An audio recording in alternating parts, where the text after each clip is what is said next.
Eurovision Island here in Copenhagen. My name is Abdelaziz Mahmoud. And the next country is Norway. Carl Espen and Josephine, welcome. Thank you. You just had your first rehearsal on stage. How was it? It was very good. Yeah, it was really fun to see and experience the stage. It was a great arena. It was really fun to perform there. Yeah. And it's a big stage, isn't it, for a ballad? I mean, you have to fill it. What do you think? What's your thoughts about the big stage? I think I don't think it matters that much because the main focus is on me, and I just have to perform the song as best as I can and that will fill the stage. Yeah. Well, I've been looking forward to meeting you because many of the other artists have either been in talent shows and other places, but you've been a carpenter, you've been a doorman. How the heck did you end up here? That's a good question. Well, I've been singing and playing guitar since I was 15, 16, and I always had a dream of doing this and performing to people, but somehow it just didn't happen. But now when Josephine came to me with the song "Song of Storm," and she asked, after I'd heard it, she asked if she could send it to Melodi Grand Prix, the Norwegian ESC. Yeah. And I said yes immediately because the song was so great. And Josephine Winter, you're Carl Espen's cousin. And why did you write this song for Carl Espen? Well, I was thinking about writing a song for the Norwegian pre-selections, and I've known Carl Espen since I was born, literally. And I've always known that he has a beautiful voice and that he has been dreaming about singing for people. And and then I thought about him, and I thought, I have a couple of songs, or blah, blah, blah. And then I realized that if Carl Espen is going to sing, he needs to sing something that is truly his. So I just sat down and tried to, think about Carl Espen, like I know him, and I know him very well, and just try to, really write something that would be important for him to say, and that would actually, mean something to him, just not some song. And the result was Silent Storm. So, and I showed it to him, and I didn't tell him that it was for him, because I just wanted to see his, reaction? His true reaction. Yeah.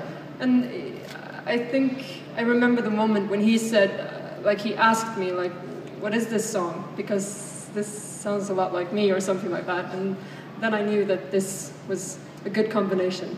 Yeah. And music is a big part, a huge part of your family, not just you two. So did you always know that you were going to end up at the Eurovision stage, or did you always hope for it to happen? No, I didn't. Like I said, I've always been singing and enjoying music, but I never dreamed that we'd end up in a big stage like this. It's just amazing. Mm-hmm. Well, congratulations so far. Thank you. I don't know if we have any questions yet. Yeah, of course, with that. Hi, Carl. Alistair Birch from SBS Radio in Australia.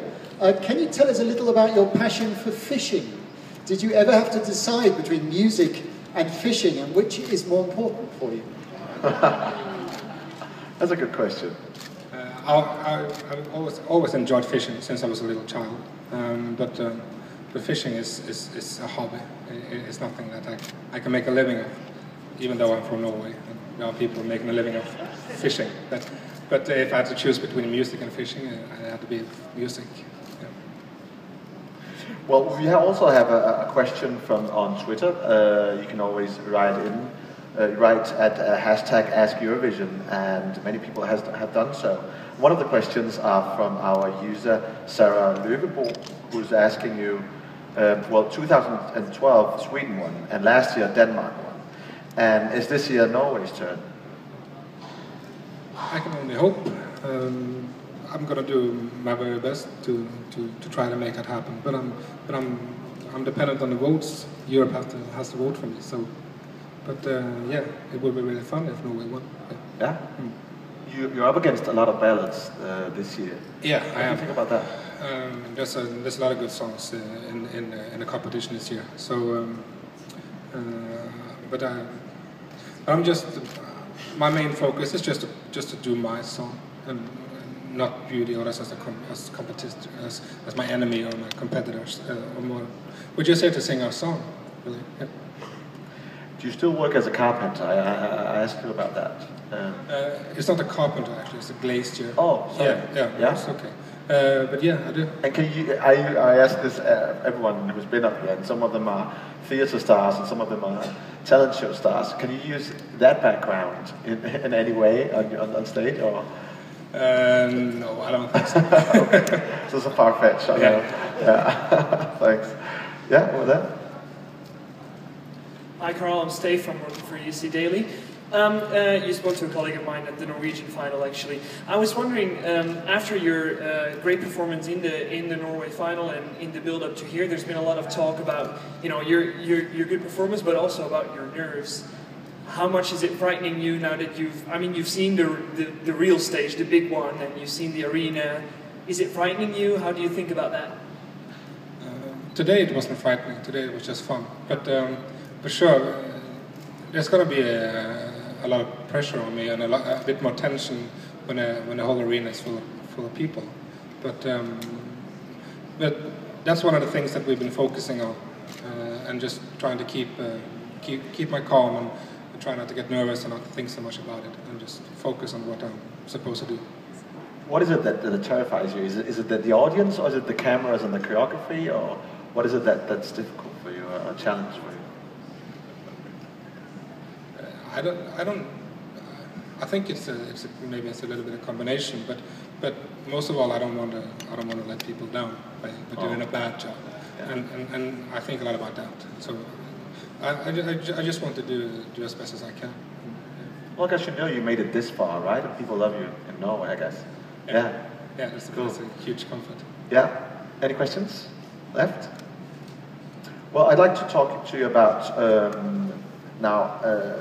For example, Norway has come in last no less than 11 times. Not to make you more nervous about this, I just talked about your nerves. But still, do you think about what, that you're representing a country as well, or do you just think about your song and that your cousin wrote this, and what goes in your mind? I think about it a lot, that I'm actually representing my country now. So I have to step up my game even further than I did in Oslo. And it's a very strange feeling to recognize that you are actually representing your country, and but that just makes me want to perform even better. Yeah. Hey, Josephine, you talked about this song being obviously for Carl Espen when you wrote it, and you hoped that was his reaction, immediate reaction, and it was. What is about the song that you know that this is going to be a Carl Espen song and not someone else? Well, this song had a very special starting point for me because I sat down with Carl Espen in mind, and that was my goal. And I've never worked that way before, ever. Usually I just write music and whatever happens, happens. So to have him in mind and actually, almost meditate over this person, this human being, and, what moves inside him, that was a very powerful way of actually, creating something. And then see it come to life in him, and then in Norway, and now in the world. It's a very powerful feeling. Yeah? Why aren't you up on stage with him? With him? Mm-hmm. This is his song. It's not mine. 100%. And I think,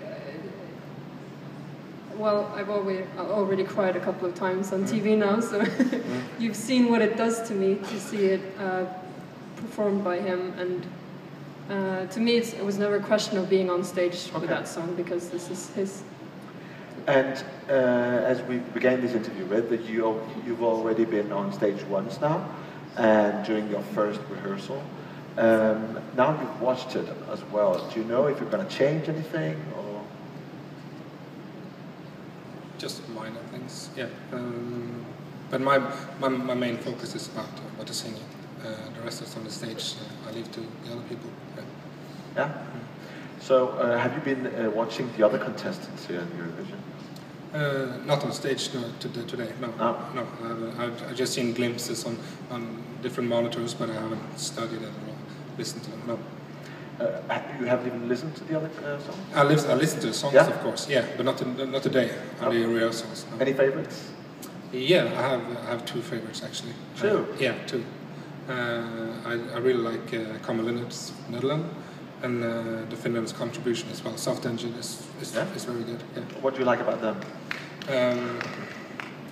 Well, the Common Linux is a very good country ballad. It's just it's very well written and very well performed. And sometimes when you hear a good song, you don't have to. It's hard to put your finger on it, yeah. but you know it's good. And they're the same semi-final as you are. Yeah. That's bad. Well, there's 10 of us. Cool, thank you so much. I think we have one question over there. Behind you? No, you, sorry. Hello, Carl. I'm Robin from esctoday.com, and I first met Carl the night before Melody Grand Prix. And you've got more pressure on you now than you had then, and you seem more calm and collected. Have you found the trick? Maybe I'm just getting used to this a little bit. But before the Norwegian finals, everything's new. Now I've been talking to the press for over a month, and so I'm starting to get used to it, and I'm starting to calm down.